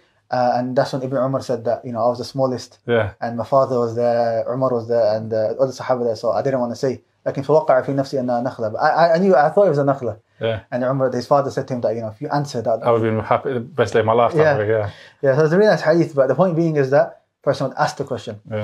Sometimes person would draw. Like this is Sirat al-Mustaqim and all the other turuq. And the person recited ayah, وَأَنَّ هَذَا صِرَاطِي, this is my way, the Sirat al-Mustaqim and the straight path. وَلَا تَتَّبِعُ السُّبُلَ, and don't follow the other paths. The person would draw. So when you draw on whiteboard and stuff, the asl is there. The asl is there. Sometimes Prophet hadith 40 from Arba'in Nawiyah, Ibn Umar says, أخذ رسول الله بمنكبي فقال. So you take, person will do all these different things in teaching. Even using the objects, took gold in one hand, silk in another hand. So there's using. Sometimes person literally demonstration. Take off the gold ring. Gold has been made haram for the dhukur of my ummah. Take it off and throw it away. Person said that the one who takes care of the yatim would be like this. So show a demonstration again. All the different techniques person used. Okay, now let's look at modern day education. They look at all of these things and they say that, okay, and one thing they have criticism of Islamic Madaris is that it's indoctrinative or dictative. Meaning it's just dictation that this is halal, this is haram. Students is right, memorize, and that's it. They don't think for themselves. They have this. The reality is the person never used to teach like that. He would use all these different techniques. So we should do all of these different techniques, different ways of teaching, use PowerPoint, ask questions, make them do research. You know, they do this in Islamic universities, they had buhuth and stuff. And I mean, to summarize all of these, it can come to that teaching is, when a teacher teaches, it's going to be categorized into two different categories. Either a student-led teaching or a teacher-led teaching. So teacher-led basically means that the teacher's doing most of the work. And student-led, the students do most of the work. So my Arabic, when I was talking about before, I have two groups. So I have the beginners, which is the Medina book. Then I have intermediates, where with the intermediate, the Medina book, that's most teacher-led. So I'm telling them, this means this means that, and so on. But my student-led, that is, I'm taking a backseat. I relax a bit more. I give them research to do, because now they're at a higher level. Now what I found is that people who study the Medina book, even if they study, there's sometimes a gap between them and reaching, being able to read books of the ulama. So they've studied the syllabus, but they don't read the books of the ulama. They don't listen to just Arabic. They'll still listen to English. So I'm trying to bridge that gap. So what I do is, right now we're going through Shaykh Fawzan's explanation of Arba'in Nawawiyah. Shaykh Fawzan Arabic very easy. I'm getting them used to reading. So what I do, whilst we're reading, an issue comes up, I say in Arabic, search this issue. This issue is an issue in Usul al-Fiqh, research it. In Hadith. Now the point isn't for them to necessarily get the correct answer. The point is them to research, read Arabic. Sometimes I say, all right, this Hadith you got, next lesson you're explaining this Hadith. And I'm there just to guide you and tell you if you're right or wrong. So things like that. Obviously, the method that you use to teach is going to be different depending on who you're teaching. A beginner, it's going to be more teacher-led. Some high level, more student-led. They have to learn for themselves, research from themselves, gain these different skills. Somebody who's a more visual learner, because obviously now we've done more, research scientifically about the brain and different ways of learning. So some people might learn better visually. Okay, are you able to cater for that type of student? Some students might be autistic, right? Does that mean he can't memorize Quran? We can't just say, all right, you're autistic, you're like everyone else, sit down, memorize like the way everyone else is memorizing, just sat there. You have to do it a different way. So it's very important to know these different ways of teaching and the different, how different kids learn. And not just kids, even adults. Adults as well, Pedagogy is a teaching method for kids. Andragogy is teaching method for adults. Interesting. You can use pedagogy for both, but if you want to really distinguish properly, andragogy is for adults. So that's very important for teachers to know the best way of teaching and knowing the audience. And this obviously Islam, we give the shurut of da'wah to know معرفة حال المدعوين, to know the state of who you're talking to, and then الطريق الذي يوصل, the way how you reach that person. So the asl is there in the Quran. But we have to, especially now, imagine a kid's gone to school for 6 hours and they're playing games, or they've got activities, PowerPoints, worksheets, all of that for 6 hours, and they're tired. Now they've come to Madrasah and you're going to tell them, all right, be quiet and memorize, just like parrot fashion. You have to adapt. And all of this, it's not something new. We're not doing bid'ah or anything. No, that's right. The Prophet ﷺ had different ways of teaching. Exactly. So and I think this is something which, inshallah, hopefully there's some positive change in the madaris anyway now. We are seeing a positive change, but a lot more needs to be done. A lot more needs to be done. People need to be aware of this. Just knowing the subject doesn't mean you can teach it. That's right. That's why, like I said before, I think there really has to be training programs for du'at and for teachers and imams. And teachers in madaris, teaching kids especially. Because it's off-putting. I mean, a lot of parents want their kids to do Quran, but they don't want to send them to the masjid because of the way in which they realise that are they going to benefit? There's going to be benefit, obviously, there's no doubt it's in the masjid. You're getting the barakah of sitting in the masjid. There's a Quran, of course. There's loads of benefit, but what I mean to say is the method of teaching isn't engaging for the child. You're having to beat your child just to get them to the madrasah in the first place. But they get there, they get beaten they don't get beaten anymore, obviously, but they get beaten by the teacher in the madrasah. So they come home and they say, did you do your Quran? He says, I've done it a week, and he gets beaten the first time. What are you connecting the Quran with for him? Getting beaten. And you want to say, you have to love the Quran, it has to be something which is difficult. And my parents think they're doing good, the madrasah teacher thinks he's doing good, the child thinks he's getting beaten. He doesn't know what for. He's having fun at school, and then he goes to the masjid, and it's like these. And then they just leave the mosque there. They just, when they think of the masjid, they think of beatings. It's not. There needs to be a kind of. Obviously, there's a difference. Like when I teach, I've taught kids before as well, and when I teach online, I'm teaching adults. And if anyone messes about, like they don't have etiquettes, I can just kick them out. Yeah. Or I can be annoyed with them, angry with them. But with kids, honestly, they have the attention span of a fish. Yeah. Like literally every 2 minutes, be quiet, be quiet. Yeah, you know? Yeah, that's right. Half of it is tarbiyah. Yeah. Like, teach them how to sit down or how to be patient. That's what the kids are. That's what the kids are. You know, you have to. So you can't. So if someone doesn't know, it's not training in that. You can't teach them the same way you're teaching adults. Yeah. It takes a lot of sabr. I remember when I used to teach kids, I used to come home tired. Yeah. I've gone. Yeah. It's very hard, but. So now, do you teach kids now? Or you at the moment, no. Yeah. Here and there sometimes. Yeah, but not as a. But not not probably. I remember when I came back from the Jamia, I got offered, because before I went, I was teaching in an Islamic school, primary school. Came back from the Jamia, it's like, yeah, we've got a job for you in Islamic primary school. I'm like, no, thank you. Yeah. I had enough of teaching kids. Because yeah, but you're a graduate, teach Islamic studies. I said, no, not the kids. It's too tired. Yeah. Half of it's, be quiet. Why are you speaking? Yeah. Okay, now do your work. Why are you writing like that? It's not. You're not passing on knowledge. You're passing on. It's important. Someone has to do it. Someone has to do it. But it's not going to be if me. somebody's got, that's also another thing. Like if somebody's got a skill set and studies 6-7 years, you don't expect them to come back and teach. We're not belittling the job. Yeah. But just like any other look, a lot of times, how much weight should we give to an imam, or how should we treat the imam? Just do qiyas and compare it to any other profession. Yeah. Somebody's gone out to study 6 years, 6-year course, and then he's studying other additional optional classes in Masjid Nabi and so on. If anyone's got a degree, because we come out with a BA from the university, if anyone's got a BA here, right? How much wages do you expect to get? The starting pay scale and stuff like that. Yeah. So why is it when it comes to Islamic studies? Yeah. It's completely opposite. Yeah. Obviously, I understand Masjid in terms of wage, they don't get a lot of money themselves. Yeah. But I'm talking about generally the way you treat imams. The kind of how you look at the effort that they've put in. And the imams, trust me, imam job is not a 9 to 5. No, it's a 24/7. Yeah. 7 days a week. 7 days a week. Weekends you get. Because my dad's an imam, I see people coming into the masjid, into the house, divorce problem, this problem, that problem. Yeah. You have to go to events, somebody's nikah. Yeah. And to be on time for every salah. Yeah. Allah, it's difficult. Yeah. My dad said to me, he said, one thing, a lot of people take mick out Pakistani imams. Yeah. But one thing they can't, that Pakistani imams can do, British imams can't do, is lead five times a day and be on time for that. Yeah.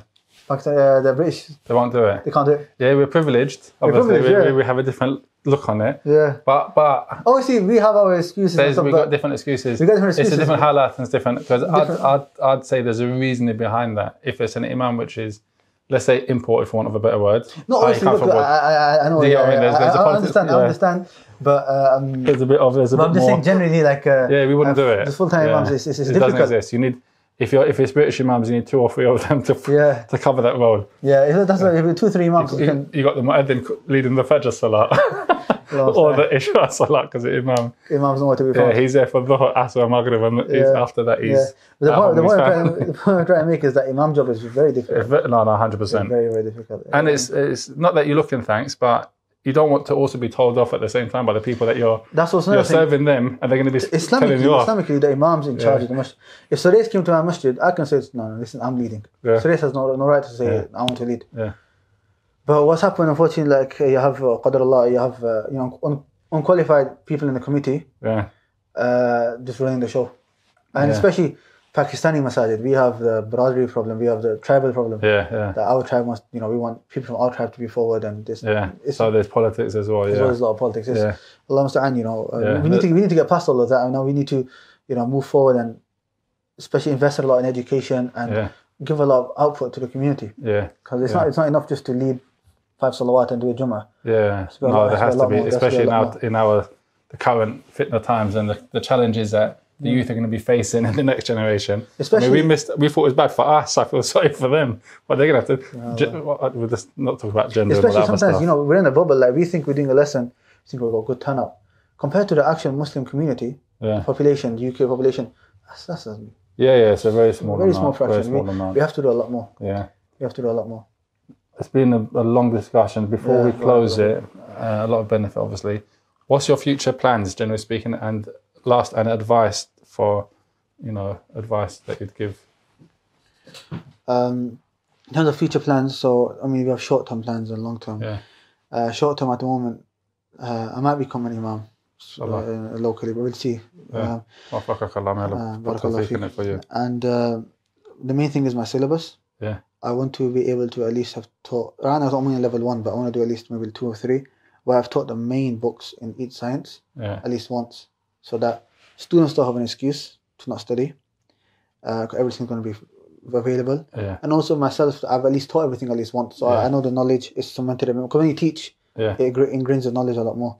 And I've got my notes set, so if I need to teach it again, because people don't see, sometimes 1 hour lesson, it's gone like at least like 10 hours of research. I don't mention everything. That doesn't mean I've not done the preparation. So, you know, but if I taught it once, the next time I don't have to do it as much. That's in terms of teaching, or short-term teaching. In terms of long-term, I really want like a Darul Uloom type for Ahlul Sunnah, you know, for Salafis, for Ahlul Hadith, where a student can go full-time from the beginning and come out, you know, strong, like Medina University. Why can't we have the same curriculum was taught there? Why can't we teach it here? So a student graduates and he has the same amount of knowledge as a graduate of the university. Why can't we do that? It's something that's lacking, and it's something lacking. 100%. Like Darul Uloom, the first Darul Uloom, Bury, was built in 1975.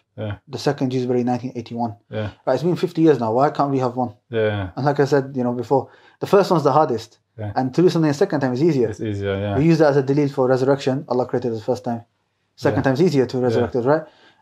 So the first time, if it's Islamic institutions, boarding schools are already there, why can't we have one? At least one. At least then we got not somewhere to where, you know, we're confident sending them to teach, not just learn Memorize the Quran, but also they'll be confident to learn Aqidah and Hadith and Fiqh. Not even Quran, all of the sciences, and they come as they go back to their communities as leaders. And that's one thing. When I did my masters, I was like, apart from me and my wife, she was doing it with me as well. Apart from us two, we were the only Salafis there. All of them either Deobandis or Brady. They're different sects basically. And that's, I think, another issue or problem we have is that we don't continue our education. If you look at all the jobs, the important jobs that need qualifications, chaplaincy in universities and all in jails. Masters. It's all of them lot, because they've gone to Darul Uloom, graduated, then they go and they get qualified BAs and MAs. And then interact with normals, it's all them. What do we do? Have a few small halaqat in the masjid, which is good. But in this climate that we need to do a lot more. We need to be to have a bigger impact. Bigger impact. We need to be in those positions where you know, because we're having an impact on the whole society or all nationwide. Because if you want to speak to academics, if you want to speak to get certain laws changed for us, we have to speak to them on their level. Of course. If you don't have a BA or if you don't have a master's, they're not even going to look at you. That's right. So we have to up our game. Education has always been key, important. It's our tradition. Our tradition is education and knowledge. So I mean, and as you mentioned earlier, if you look at the scholars of the past, all of them they knew Islam fully, but they also had knowledge of other sciences, whether it was maths, whether it was, you know, there was science, geography or whatever. They were specialists in everything. Doctors, Tib, medicine.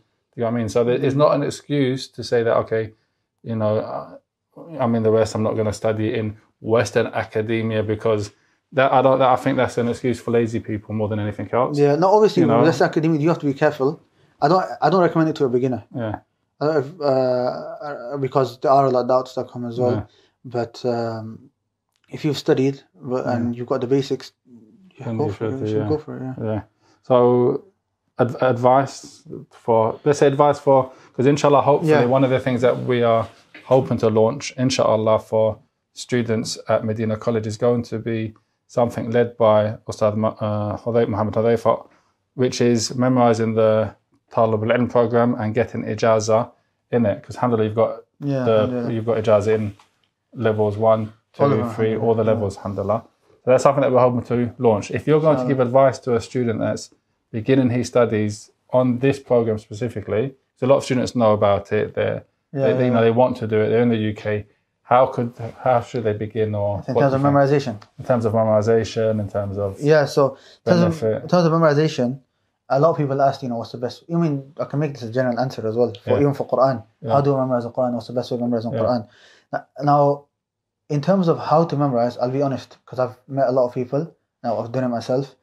Even Shaykh Haitham, he's got his own way. 20 times his first ayah, 20 times. Everyone's got a different way of doing it. Everyone's got a different way. So in terms of saying,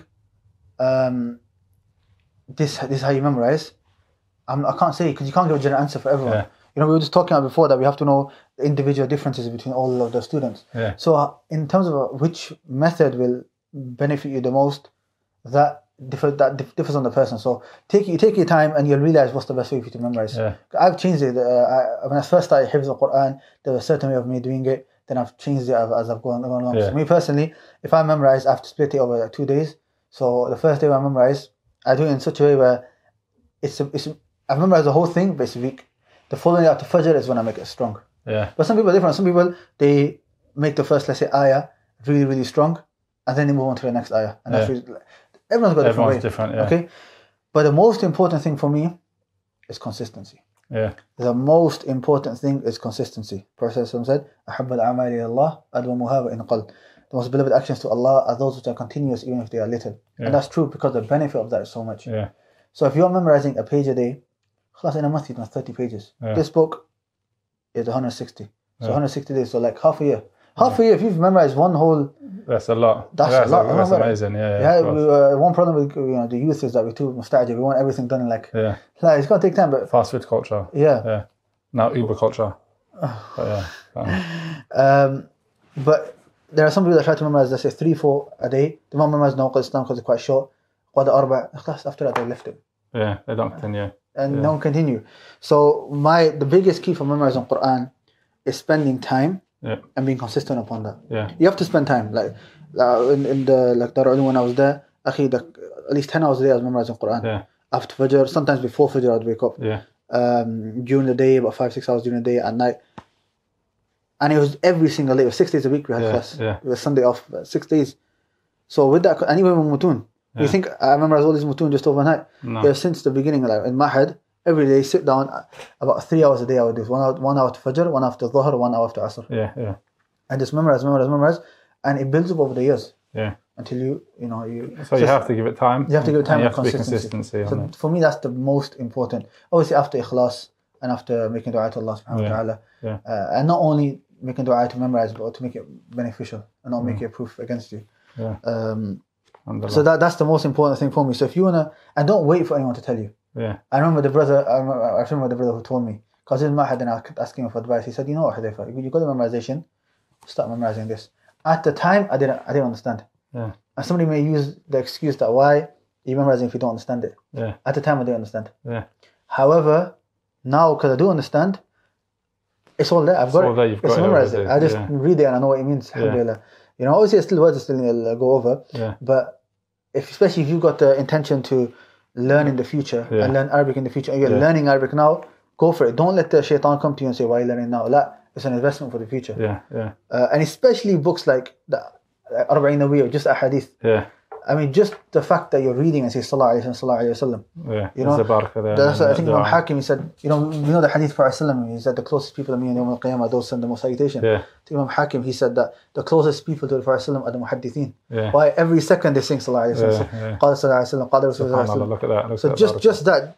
That is in and of itself. In and of itself is such a blessing of virtue. So in terms of memorization, I mean, there's a lot of things that can be said, but I can just summarize it. This, for me, is the most important. It's consistency. Yeah. So you just pick up your either introductory level or level 1, and you just start memorizing. And obviously, a second advice would be if you get a teacher, or not even a teacher, even somebody you can read to, that's better because it pushes you a bit, and then he'll tell you to revise. Revision is very important. Yeah. Revision is very important. I wouldn't move on to the next book until I could read that book which I memorized 3 times from beginning to end without mistakes. Alhamdulillah. No. So there you go. Inshallah, if you start now, by the time we start the program, inshallah, you'll be ready for it, inshallah. Yeah. So you have to focus on memorizing, focus more on understanding the explanation. Yeah. So alhamdulillah, Jazakallah khair, Shaykh. Barakallah fi, Shaykh. It's been so good, inshallah. All the way from Manchester. Inshallah, I hope you found a lot of benefit, and inshallah, you're going to join us again, inshallah. And you're going to join me in Manchester. Oldham, Manchester. Oldham. See, I've got used to saying Manchester as well because no one really knows Oldham is. Inshallah. We're planning the trip. Look out for that as well, inshallah. Inshallah. Jazakallah khair. Assalamu alaikum wa rahmatullahi wa barakatuh.